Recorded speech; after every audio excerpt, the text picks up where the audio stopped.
Estamos no ar com mais uma edição do NFC, Nordeste Futebol Clube. O programa que narra a inédita jornada de 5 clubes nordestinos na disputa da Série A do Brasileirão.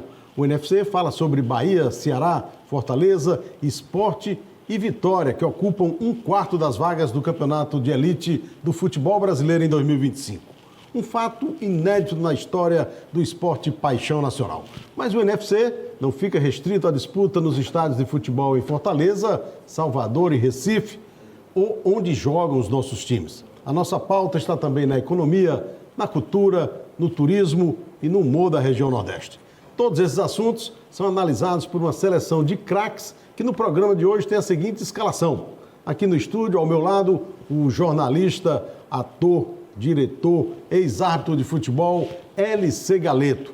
O homem que, junto com Falcão, também proclamou I'm not dog no. Olá, Galeto. Seja bem-vindo mais uma vez. Obrigado. Eu só terminar minha oração aqui para nenhum nordestino cair esse ano, viu? Pode continuar aí.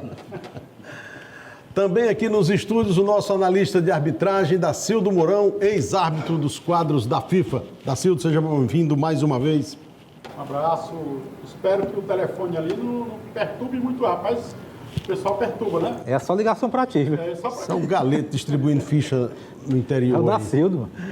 Direto de Salvador está escalado o jornalista José Raimundo, o repórter que conseguiu provar por A mais B que a Praça Castro Alves é do povo, assim como o céu é do avião, como fraseou o Caetano, filho de Dona Canô. Seja bem-vindo, Zé Raimundo, mais uma vez.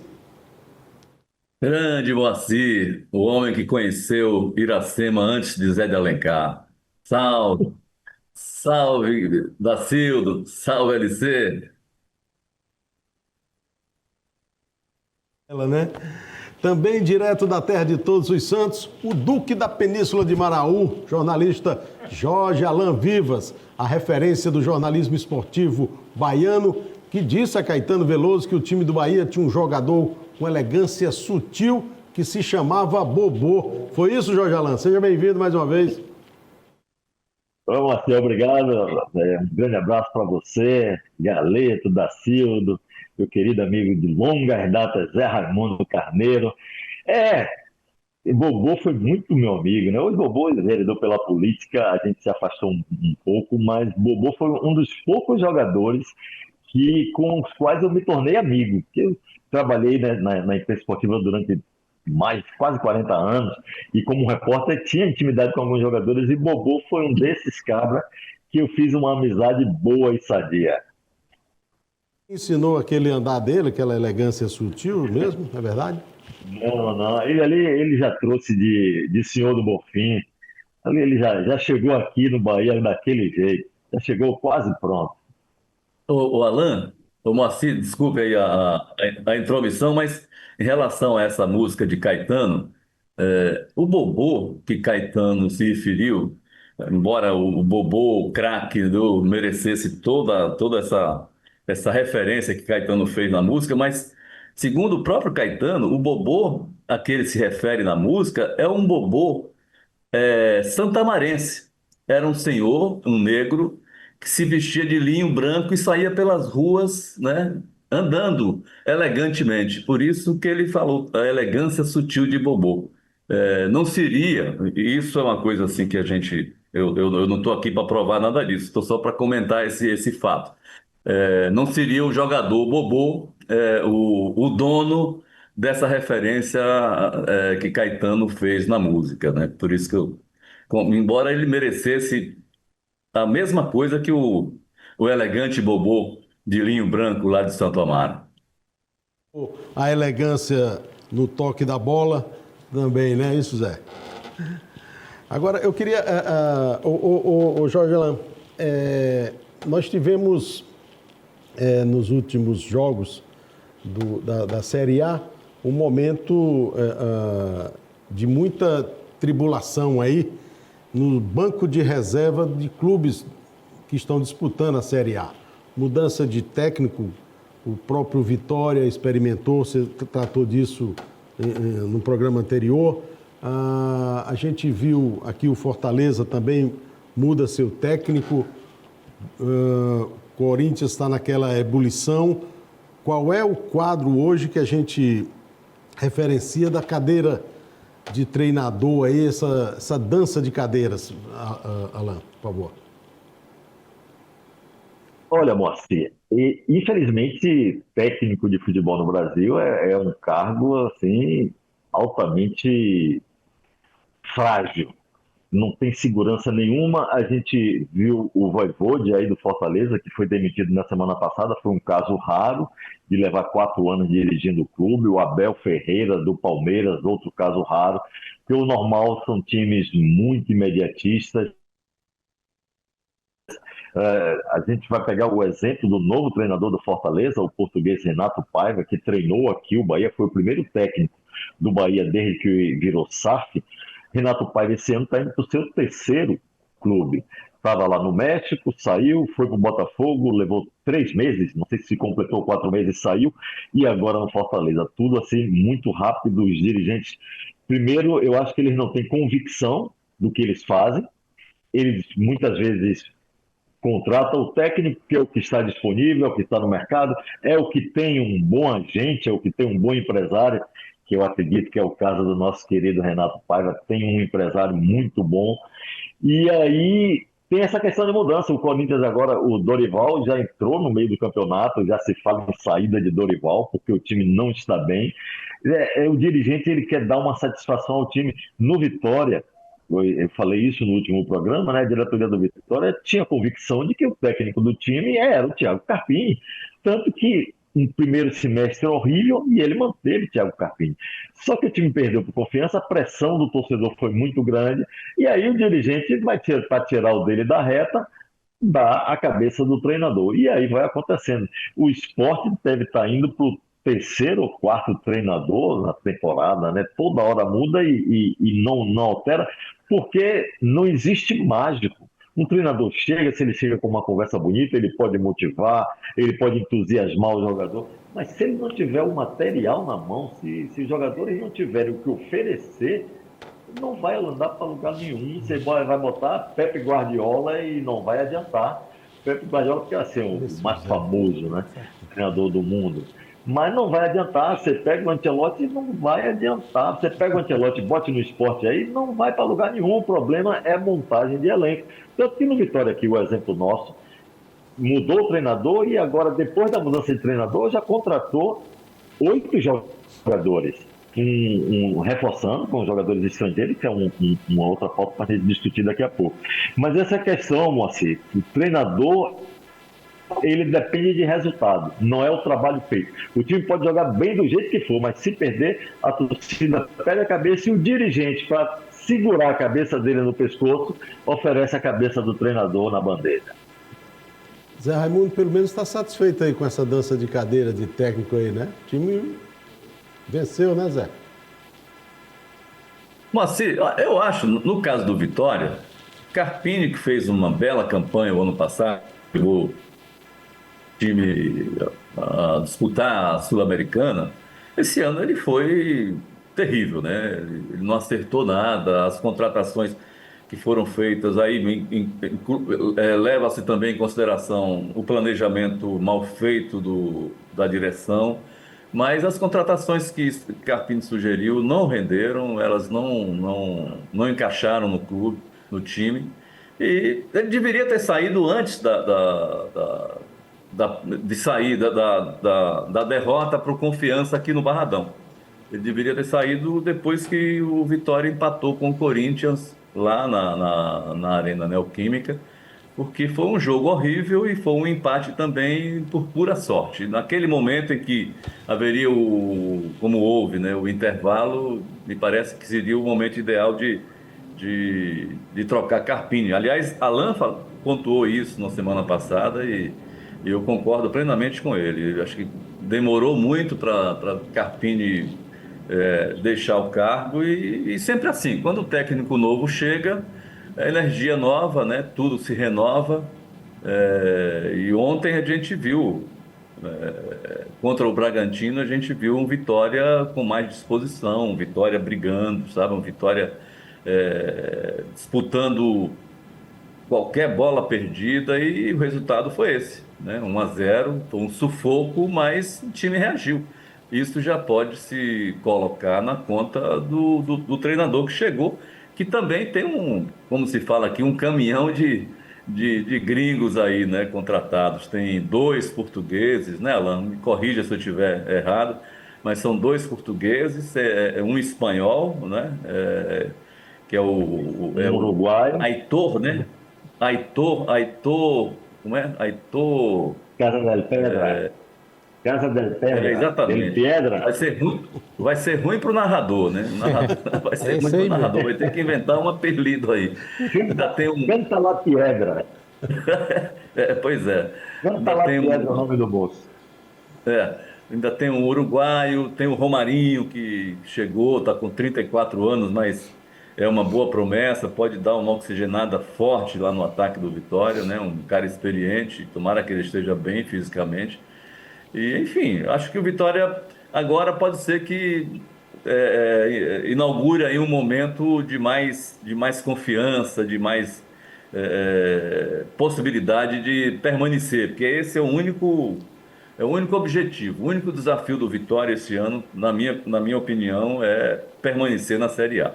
E com essas contratações é possível que isso aconteça. Galeta. Ainda pegando o argumento que o Alan colocou, da chegada do técnico, de não dar tempo de fazer as coisas, uma frase do Renato Paiva, após a sua estreia pelo Fortaleza, no empate de 1-1 contra o Bahia, ele disse isso: olha, é preciso que a torcida entenda que alguns conceitos do Vojvoda eu ainda vou conservar, porque não dá para implementar os meus conceitos de uma vez, né? Então ele deixou claro isso de uma maneira sincera, de que ainda está aplicando alguns conceitos do Vojvoda, disse que os conceitos do Vojvoda, alguns são diferentes dos conceitos dele, Paiva, mas que é preciso esse momento de transição e que a torcida tenha paciência para observar mudanças, né? Agora, Zé, quando você fala que o time do Vitória demonstrou mais garra, demonstrou muita disposição, inclusive para brigar, né? Os jogadores estavam brigando entre eles mesmo, né? O negócio, assim, tá à disposição, né? Teve ali no fim do jogo um quiprocó, né, entre Kaiser e o menino lá, o meio-campista. Teve também com o lateral esquerdo, Oswaldo e o lateral esquerdo, Maicon. Mas acho que aquilo foi cabeça quente de momento. Um foi reclamar o erro do outro, sabe, que não poderia. Naquele momento era um momento importante porque o Bragantino, que é um time muito bom, muito bem montado, estava pressionando e por pouco não conseguiu empatar. Então um erro ali naquele momento era fatal. Me parece que o desentendimento foi muito por esse motivo, né? Uma bola mal passada, um passo errado numa marcação provocou uma reação de Oswaldo, uma reação do jogador do Vitória. Como é o nome dele, Alan? Me esqueci agora. O Ronald? Com o Caio? O Ronald. Foi uma coisa mais ou menos assim, mas pelo que eu soube aqui, são fatos já superados, isso não progrediu, logo depois eles mesmos reconheceram que foi a cabeça quente, sangue quente, que estava tudo em paz. É isso que circula aí nos noticiários e eu quero acreditar nisso para o bem do Vitória e de todos eles. Dacildo, como é que chegamos a esse estágio, já beirando já metade do campeonato, mas ainda com muita polêmica em cima de arbitragem? Se pegarmos as últimas 2 rodadas, temas bem... É verdade. Um abraço aí para o Alan e para o meu amigo Zé Raimundo, o Galeto também. Opa. Olha, a arbitragem brasileira, o que a CBF fez? Mudou o presidente da CBF, ele quis tomar algumas medidas, inclusive contratou o Sintra, né, para ser o comandante. Aí o pessoal disse, bota para fora, e botaram para fora, foi o presidente, né? Aí entrou esse outro que está agora, que é lá do Macapá, né? Macapá. Aí a arbitragem melhorou o quê? Melhorou em nada. Colocaram o Sintra até agora não mostrou para que veio. Por quê? Porque os antigos que estavam lá que eles fizeram? Eles contrataram 3 internacionais, um mora na Itália, outro mora nos Estados Unidos, outro mora não sei aonde. Esses aqui é o consultivo, eles é quem estão avaliando a arbitragem. Eles moram quilômetros, milhares de quilômetros de distância, né? Então esse pessoal aqui é o pessoal do poder consultivo, eles é quem dão, eles assistem aos jogos que mandam para lá e eles dão o parecer, né? Então eu acho que não precisava desse pessoal, a não ser o Sandro Meirahit, que é brasileiro, conhece tudo, né, nosso aqui. Mas a arbitragem precisa de uma comissão mais competente. A nossa comissão de arbitragem, no momento, eu acho ela muito fraca, certo? É tanto que os erros se sucedem, e é erro demais. No jogo lá, falaram aqui do Bahia, né? O Bahia, quando jogou com o Fortaleza lá, o pessoal do Fortaleza reclama muito que é prejudicado, e realmente é muito prejudicado, mas enquanto o Bahia, o Fortaleza foi beneficiado, né? No finalzinho. Empate 1-1, né? Não foi naquele empate que teve lá de 1-1. Aí o Bahia foi prejudicado, porque teve um pênalti do Pikachu, no finalzinho o árbitro não marcou. Aí no outro dia o jogo do Ceará, eu acho que foi até de manhã o jogo do Ceará. Isso. Naquele jogo do Ceará, aí o árbitro lá do Espírito Santo, Davi Lacerda, o nome dele, ele deixou de marcar uma falta clara e saiu o gol. Aí o que acontece? O gol ilegal, né? O VAR, e cadê o VAR? E o VAR, de onde era o VAR? Aí a CBF colocou o VAR, um pernambucano, o Castro, Gilberto Castro, o pernambucano era o VAR, mas foi omisso. Mas dizem que ele estava dormindo também, né? Também era domingo de manhã. Dizem que ele estava assim, dormindo ainda. Era domingo de 11 manhã. horas da manhã ele estava roncando ainda, viu, Zé Raimundo? Aí não chamou naquele dia o árbitro para Pois é. para dizer, para mostrar. Olha aqui, meu amigo, foi falta, você está cego. Tu sabe que eu estou com a impressão, Darcy, assim, porque o pessoal estava reclamando muito de muita interferência do VAR. E agora parece que pouco agora. Agora é pouco, assim, na hora que precisa... É porque eles querem imitar a Copa do Mundo de clubes. Meu amigo, você não pode misturar as coisas. Uma coisa é o futebol da Europa, uma coisa é o VAR da Europa. A gente não pode, a gente tem que ser o nosso feijão com arroz aqui. Tem que chamar mesmo, porque o pessoal é muito... O árbitro, né, é muito negligente. O árbitro, tem uns que tem... Esse jogo que foi de manhã lá do Ceará, e Inter. Ele deixou de marcar essa falta claríssima, aí depois teve uma falta similar no finalzinho, Exato. E ele não marcou, então não tem critério, certo? Então, é lamentável, a arbitragem brasileira precisa melhorar muito, e daqui a pouco eu tenho uma notícia interessante sobre o STJD, viu? Que eu assisti a uma reunião pela internet muito interessante. Eu tenho uma notícia aí até bacana, eu acho que vai emplacar aí uma novidade. Opa, segura aí. Zé, você queria complementar, né? Não, eu queria só lembrar a Dacildo que geralmente essas coisas acontecem por coincidência ou qualquer outro motivo que eu não consigo identificar. Os times nordestinos costumam ser os mais prejudicados, né, Dacildo? É verdade. A gente viu assim, o Internacional, por exemplo. O Internacional teve aquele lance polêmico lá contra o Ceará. Antes, teve um outro lance polêmico contra o Vitória, né? Exato. Sim. O zagueiro do Internacional cometeu falta no William Oliveira do Vitória, e dentro da área que seria pênalti, e na sequência foi gol do Internacional. E o VAR sequer chamou, sabe? Quer dizer, há não sei se uma conspiração para prejudicar os times nordestinos, mas isso tem acontecido de forma recorrente, né? E, infelizmente. Era só esse comentário. Tá mais para medo e ruindade junto. Não, viu, Zé? E os internautas, eu não acredito em conspiração, não acredito que o cara vai ali premeditado, não acredito não, eu sou sincero. Ele vai para acertar o árbitro, os bandeirinhas, o VAR. Olha, o VAR, sabe onde é que ele fica? Ele fica numa cabine no Rio de Janeiro, meu amigo. E o jogo lá em Porto Alegre, ou aqui no Castelão, ou na Bahia, e ele lá na cabine vendo tudo, o VAR. Certo? E ainda erra, né? Aí o pior, dá pra ver 4 vezes. Ei, bota aí de novo. Aí ele olha 2, 3, bota de novo, 4 vezes. Aí o árbitro lá debaixo do campo. E aí, rapaz, o que é que tu achou isso? Vai, segue o jogo, foi nada. Então funciona desse jeito, certo? E o VAR humano aqui do Brasil é péssimo. O VAR humano. O VAR eletrônico não, é razoável, mas o VAR humano é triste, viu? O VAR humano. Conspiração, admito que não é a palavra correta, Dacildo, mas que há uma certa vontade com os Mas sabe por quê, Zé? Sabe por quê? Da arbitragem com os times nordestinos, isso aí eu vou dizer o que é o problema. O problema, aí na Bahia também tem, aqui no Ceará. O pessoal do campeonato local, do interior, diz que há conspiração, que os atos é para o Ceará e para Fortaleza. Aí na Bahia ele deve dizer que é para o Bahia e Vitória, entendeu? Então, quando o ato é fraco, a tendência é essa, é ele ir para o lado mais forte, certo? Porque ele é fraco, ele não tem personalidade, aí ele ajuda o mais forte sem querer. Aí se bombardeia, como está acontecendo aí na Série A, acontece no Regional da Bahia, acontece no Regional Cearense, no Rio de Janeiro, onde os árbitros, eles vão pela camisa do time. Os árbitros fracos, né? Verdade. Ô, Alan, a gente rapidamente aí já andou pincelando aqui sobre as composições de times, e os lotes de estrangeiros e tudo mais. E eu peguei um dado aqui no site da CBF com relação à média de público desse ano de 2025, né?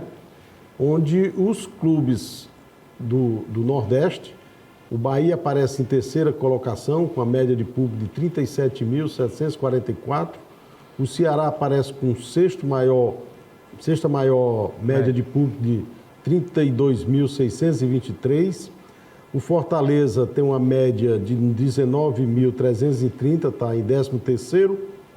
O Vitória, 18.601, está em 14ª.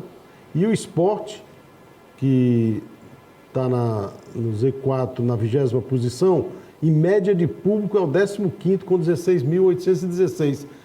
O nordestino, diria Euclides da Cunha, antes de tudo, um forte, mas também é um homem apaixonado por time de futebol, né? Com essas médias de público aí. Com certeza. Faz um time bom, a torcida corresponde, a torcida está presente. O Bahia em terceiro lugar no geral, não me surpreende, né? Eu acho que já citei esse dado aqui. Quando o Bahia esteve na Série C, terceira divisão, o Bahia naquele ano teve a melhor média de público de todas as séries do brasileiro. Ele na Série C era Fonte Nova cheia o tempo todo, era Fonte Nova antiga, que pegava mais gente. Era Bahia e ABC, dava 80 mil pessoas no estádio. E assim, é um torcedor fanático. O nordestino é um torcedor fanático. O torcedor do Vitória depende muito do time estar ganhando para ir, mas quando o time ganha, ele está lá presente, enche o Barradão lá, 30 mil, o Barradão já pegou 40 mil, agora 30 mil é o limite. O time está bem, está ganhando, o torcedor está lá. Agora, quando o time não vai bem, como o Vitória não vinha bem, agora ganhou do Bragantino, deu uma respirada, saiu da zona do rebaixamento, parece estar fugindo dessa crise. Mas o Sport Recife, por exemplo, que está nessa baba que está, aí não tem torcedor que vá em frente, né? Porque por mais que o cara seja apaixonado, por mais que ele queira incentivar o seu time do coração, ele não é masoquista, ele não gosta de sofrer. Se eu sou torcedor do esporte, nem assisti na televisão, não assistia. Eu ontem vi uma boa parte do jogo Esporte e Botafogo, que o Esporte é o próximo adversário do Vitória. E vou dar uma olhada aqui para ver se o Esporte, qual é o caso dele, porque é que ele não ganha de ninguém. E fiquei abismado e estupefacto, usando um termo bem das antigas. Há muito tempo eu não vejo um time tão ruim na Série A como esse que o Sport está agora. É horroroso. Você olha, eu vi o jogo contra o Botafogo sem nenhuma vontade, o Botafogo tocando a bola ali, o empate parecia bom, e o Sport obrigou o Botafogo a ganhar o jogo praticamente. O Sport não ataca, não oferece perigo nenhum ao adversário, não cria as oportunidades, aí o torcedor se afasta. Não tem torcedor que apoie um time nessa situação. E aqueles que vão para protestar, para gritar time sem vergonha e por aí afora. Mas o torcedor nordestino, quando o time corresponde, ele dá a resposta dele na arquibancada, ele dá sempre boas médias de público, boa presença de público em qualquer competição, Márcio. Moacir, ainda Alan, só para complementar aí o que você está falando, ainda teve um episódio, né, lá no CT do esporte, a torcida foi lá e invadiu, né, uma coisa lamentável, por sinal, mas você vê que a paixão nordestina pelo futebol é forte a esse ponto, né, de perder a cabeça e de tentar pedir providências ou tirar alguma satisfação com dirigentes, com jogadores, né? Isso aconteceu a semana passada, se não me engano, não é isso? Pois não, Galete? Sim, qual é a 20ª melhor não, a pior do top 20 aí, né? É o Bragantino. Com quantos mil? Bragantino, 5.144. Pronto, ó, o Santa Cruz, não vou comparar o Santa Cruz com o Bragantino, bora ver outro time de massa aí. Outro time de massa aí De baixo para cima é Red Bull, Mirassol, Juventude, Botafogo do Rio, Santos, Pronto, Botafogo do Rio tá quanto aí a média? 12.555. A média do Santa Cruz, neste ano, Santa Cruz da Série D, 23.382. É a média do Santa Cruz da Série D, né? Então, assim, é mais um sinal, né, de que o futebol nordestino ama, né? Como já foi dito por vocês aí.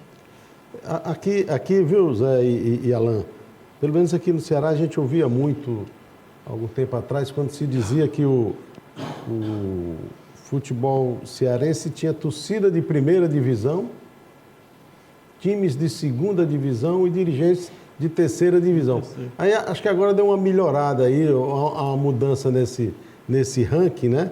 Alguns dos nossos clubes têm demonstrado eficiência administrativa e conseguir manter folha de pagamento em dia, ter bons elencos, né, pagando bons salários, até porque tem cotas de transmissão e tudo mais. Aí a gente já vê uma reconfiguração, né?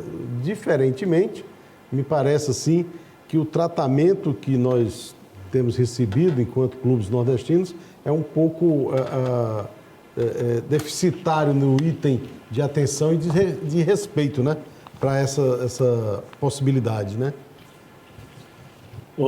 Maci, lembrar que a torcida do Santa Cruz é uma torcida muito parecida com a do Bahia, né? Acho que é a maior torcida hoje em Pernambuco, assim como o Bahia. A torcida do Bahia é a maior do Bahia. Mas eu queria fazer uma pergunta ao meu amigo Alain, que é a minha referência no futebol baiano e nacional. Alain, tem escapatória? Ainda tem saída para o esporte? Sinceramente, Zé, pelo que eu vi no jogo de ontem, não. Pelo que eu vi no jogo de ontem, vai ser ver em que rodada ele estará rebaixado para a Série B.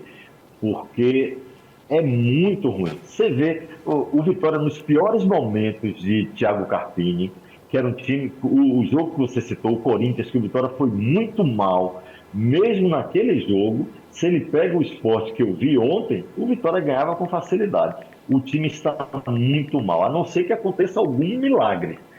Eu não sei qual é o santo padroeiro do Sport, santo padroeiro lá de Pernambuco ou de Recife, mas só um milagre para livrar a cara do Sport. Infelizmente, ou essas orações que o nosso amigo Galeto começou a fazer aí no início do programa, eu acho que ele vai ter que passar uns 4 programas seguidos fazendo oração para evitar a queda do Sport. Vai ser. E gastou muito dinheiro. Conta rápida aqui de cabeça, né, Alan? O Sport precisaria ganhar 14, né? 14 jogos para chegar àquele número meio cabalístico aí dos 45 pontos, né? Então, morreu. 14 jogos nesse contexto aí não é muito fácil, né? Não, se você Ele calcular... já jogou 14 e não ganhou nenhum. Se você olhar a tabela do ano passado, Zé Raimundo, onde o time que ficou em 20ª colocação, que foi o Cuiabá, ele terminou a Série A com 30 pontos. Quer dizer, o Sport está patinando em 10% dessa pontuação há várias rodadas, né? Não consegue crescer nem um ponto de empate na sua classificação, né? É difícil.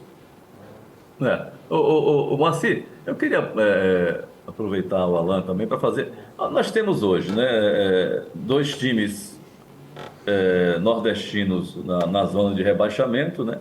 O Sport nessa situação agonizante, mas temos o Fortaleza, né? O Ceará, depois do Bahia, é o melhor posicionado, o Vitória fora da zona e o Bahia lá no 6º lugar.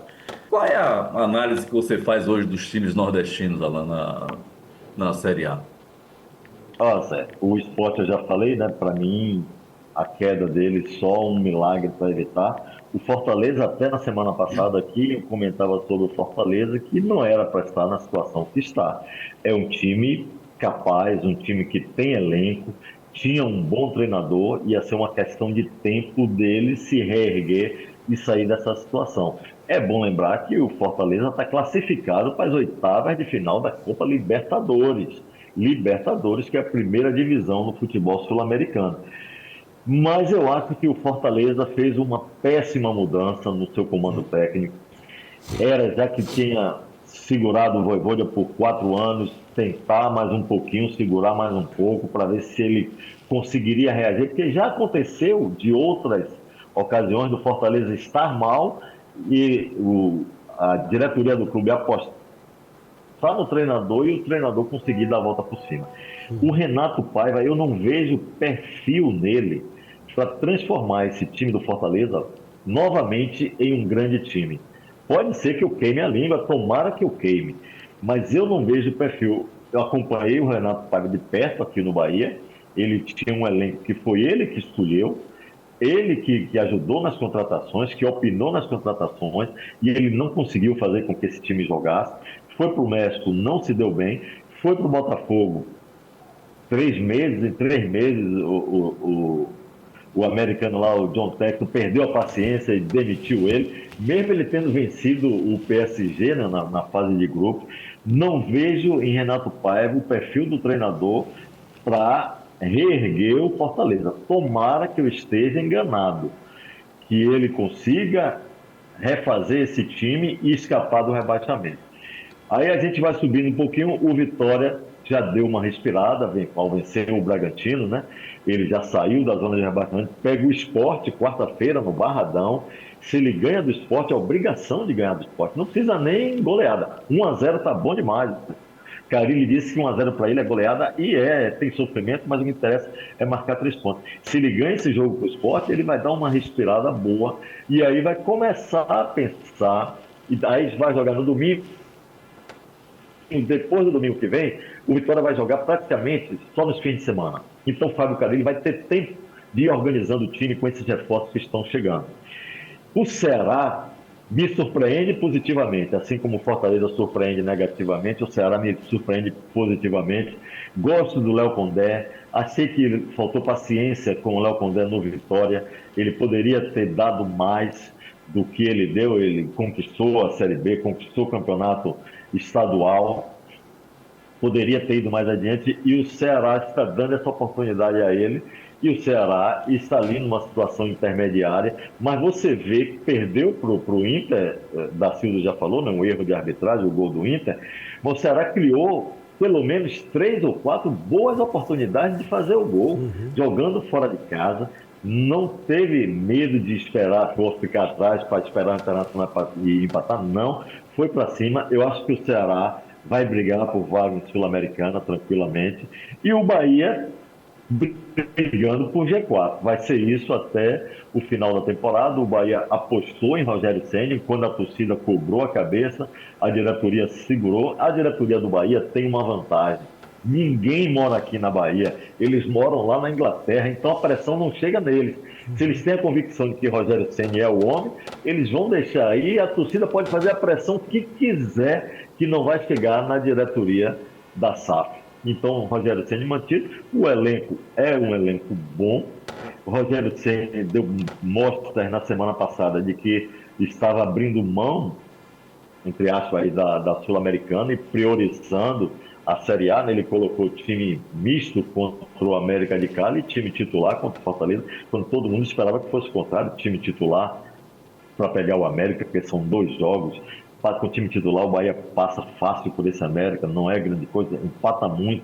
O jogo lá na Colômbia, eu acho que o Bahia vence, na pior das hipóteses vai para a disputa de pênalti, vai decidir a vaga. Eu acho que o Bahia vai brigar por G4 o tempo todo. Então fica mais ou menos essa situação, né? Sport eu acho que cai, Fortaleza, vou torcer para eu estar errado, para ele sair dessa situação. Vitória eu acho que briga para o Sul-Americana, Ceará briga para o Sul-Americana e Bahia vai brigar para o G4.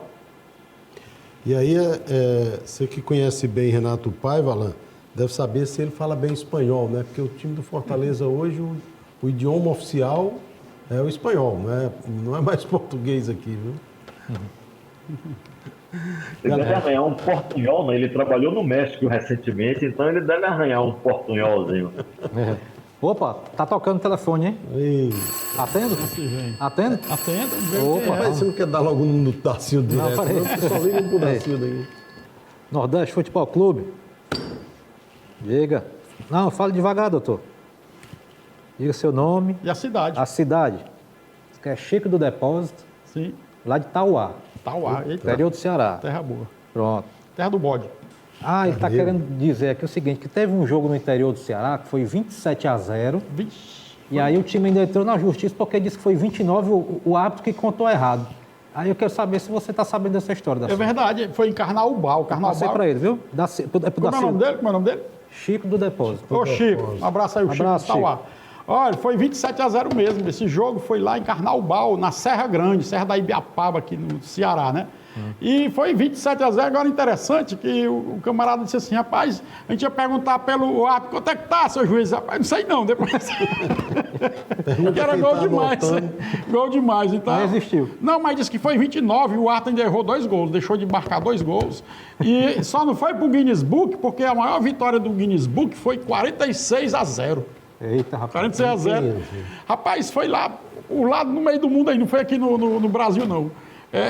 Eu tenho até o nome dos times, foi 46-0. Mas esse de 27-0, que era para ter sido 29, o cara pode recorrer para Não, ele recorreu já, ele quer mais os 2 gols, porque o juiz deixou de dar. Aí, como é que lembra? Como é que Porque vai lembra? que o critério de desempate é saldo de gol. O cara aí... E ele precisava fazer 9, viu, para se classificar. Ele fez 29, olha aí. Fez 27. 27, Foi. né? 27 oficial, mas tá dizendo que fez 29. Mas é o que vale a súmula, né? É, tá certo. E nem, até o 27 cinegrafista era se enganou, tu acredita? Foi. Perdeu o gol, o cinegrafista. Ora, tinha fita não, mano. Haja fita, né? Se o goleiro não pegou tanta bola, Imagina o imagina o cinegrafista, né? Aqui tinha um repórter fotográfico, Zé e Alain, acho que era Gumecino da Tribuna do Ceará, que numa cobrança de pênalti, ele não... A bola foi para um lado, o goleiro foi para o outro e ele se posicionou atrás da trave. Resultado, não pegou nem a bola nem o goleiro, né? Direito. Aí o diretor do jornal foi reclamar para ele, você nem pegou a bola, ele disse, o goleiro que é pago para isso, não conseguiu. Imagina aí, hein? Imagina. Só o nome do time para registrar, Fluminense, viu? Lá de Carnaubal. Fluminense, o que Que ganhou ganhou. de 27-0. Rapaz, tem gente boa lá, viu? Podia ter deixado uns 2 pro Fluminense no jogo contra o Flamengo. Do Rio, né? Ô, Dacildo, Oi. ô, Moacir, Oi, Ana. esse jogo que Dacildo falou, Vanuatu 46, Pronto, Vanuatu. Micronésia 0, Isso. em 2015 pelos Jogos do Pacífico. Jogos do Pacífico. Olha aí. 46-0. É. Vanuatu, né? O nome da equipe. De quem foram... Alan, de quem foram os gols aí, Alan? Não, e nesse dos 27-0, teve um que marcou 12 gols, um jogador só. E já assumiu a artilharia do campeonato. 12 gols. E para falta de sorte dele, não tinha negócio de pedir música nesse tempo, não, né? Não, Ele não, porque entregou. se tivesse, ele ia pedir umas 4 músicas, né? Pediu um CD, né? Deve ser muito difícil apitar um jogo desse, hein, Dacildo? Rapaz, é horrível. O pior é que o pobre do árbitro começou a anotar e esqueceu, só deu 27. Aí estão reclamando que ele deixou de anotar 2. Foi 29, estão reclamando As lá no Carnaval. anotações do juiz são exclusivamente no cartão ou vocês têm uma cadernetinha? Não, o árbitro, o cartão, ele tem uma maneira de riscar, né? Aí depois apaga. Sim. Né? Eu conheço o árbitro que não anota, você acredita nisso? Conheço o árbitro que não anota. Tem Já memória pensou? boa? Pela memória. Mas é um perigo, viu? Principalmente comigo, eu que dava 12 cartões, 9, 10, como é que eu ia lembrar? Eu disse, não, peraí, meu amigo, deixa a bola aí, peraí, deixa eu anotar aqui. Aí quando eu dava o segundo cartão, aí o camarada, ele olhava assim pra mim e disse, professor! Eu digo, peraí, deixa eu olhar aqui, vira aí. Eita, rapaz, eu sabia que ele estava, sabe? Eu digo, esse cara tem cartão, só pela reação dele. Eu digo, peraí, vira aí. Número 8. Você tá premiado aqui, ó, meu amigo. Puf, o outro amarelo e o vermelho, né? Mas é dessa maneira, né? O árbitro, ele anota tudo, tem que anotar, né? Pronto, aproveitando esse lance da curiosidade aqui, o árbitro, ele também anota no cartão o motivo do cartão? Não. É só o número. Só o número. Mas tipo assim, foi uma mão na Ele cara. lembra, não. Ele lembra porque é uma coisa, uma só, né? Ele lembra, só o número mesmo da camisa do jogador. Né? Agora, teve um árbitro lá que foi apitar no Intermunicipal, aí ele anotando, chovendo, apagou tudo. Aí pronto. Aí ele chegou no segundo tempo lá, né? Ó, pessoal, o cartão apagou tudo. Não valeu, nem valeu. Vamos Zerado, passar de novo. zerado, né? Agora, Zé, No amador, viu isso aí? falando em dificuldade em campo de jogo, antes da Copa do Mundo de Clubes aí, da FIFA, que a gente teve esse ano, aqui em Fortaleza teve um torneio internacional e veio o Borussia, veio o Flamengo, veio quem mais, Galeto? Você lembra? Borussia Dortmund. Palmeiras jogou, Borussia, né? E o Gomes Farias, que você conheceu aqui no programa, ele tinha um repórter de pista, que eu não lembro agora o nome, e Farias narrando o jogo, e numa determinada hora lá, ele disse, lateral para o Borussia, quem cobra? E aquele silêncio sepulcral do repórter de pista, né? Ele disse, lateral para o Borussia, quem cobra? E o silêncio, quem cobra? Aí o repórter disse, já cobrou. Ele jamais ia conseguir dizer o nome do jogador do Borussia. Eu apitei esse jogo, Borussia e Flamengo e Palmeiras. Eu apitei Borussia e Flamengo. E apitei a final também, que foi Palmeiras e Flamengo. Até expulsei o Rivaldo no finalzinho, ele fez o gol da vitória, aí tirou a camisa e estava com amarelo. Aí ele foi expulso, mas o Palmeiras foi campeão nessa Copa Euroamérica, né? Moacir, Oi. Moacir, conta aquela história aí da final do campeonato aí, Ceará e Fortaleza. Pênalti, eu não sei se foi pro Ceará, pro Fortaleza, e o narrador torcia para um dos clubes. Como é que foi essa história? Conta essa história aí, que parece que não é piada, não. Parece que é verdade mesmo. Né? Foi o Gomes Farias? Foi o Gomes Farias no jogo do Ceará com o time do Paraná, Pato Branco, não? Eu não lembro. Nós vamos resgatar, Zé. Eu sei que era uma final. Era uma final. Eu me comprometo que a gente vai resgatar essa história. Se for o caso, trazer Farias aqui para contar pessoalmente. Essa aí é muito boa. Mas eu infelizmente tenho que avisar que o nosso tempo para o programa de hoje já... O problema é que aqui ninguém pode nem levantar a placa e dizer quantos minutos de acréscimo, né? Tem que encerrar mesmo, né? Mas a gente se encontra no próximo programa. Zé Raimundo, Alain, obrigado. Muito axé aí para Bahia, né? Saudando aí a... Valeu, Moacir. Grande abraço aí para você, para Delcídio, para LC. Tamo juntos. Um abraço. Valeu, Alain. Valeu, pessoal. Até a próxima. Galeto, obrigado mais uma vez. Obrigado, Dacildo. E nós agradecemos, claro, a sua frequência e assiduidade aqui na assistência do nosso programa. Vamos espalhar, convidando para o próximo programa. Vamos do espalhar. STJD eu falo no outro programa, né? Você tem uma notícia... Do STJD. Rapidinho. Rapidinho, é interessante. É interessante. Olha, eu assisti a uma reunião muito importante, tipo assim, um seminário do STJD. Eles mandaram o link para eu assistir, né? O que acontece? Tem um projeto aí para acabar com o Código Brasileiro da Justiça Desportiva. Tem um projeto para acabar com o Código. Estão estudando, certo? O pessoal do STJD, os juízes não são a favor e tal, tem uns que são a favor, outros contra. E também vai entrar em cena, no caso, estão querendo que entre em cena a arbitragem. Mas a arbitragem não é essa minha que eu fiz parte, não. É a arbitragem do lado jurídico, né? Certo? Então, vai entrar, estão querendo que entre em cena a arbitragem para tirar as dúvidas, né? Alguns conflitos, eles também possam ir, além de ir para o STJD, possam ir para uma arbitragem, né? Uma Câmara de Arbitragem.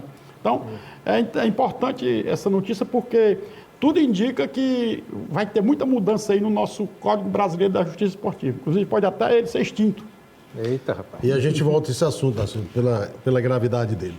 Siga o nosso perfil nas redes e a gente se encontra no próximo programa. Até lá.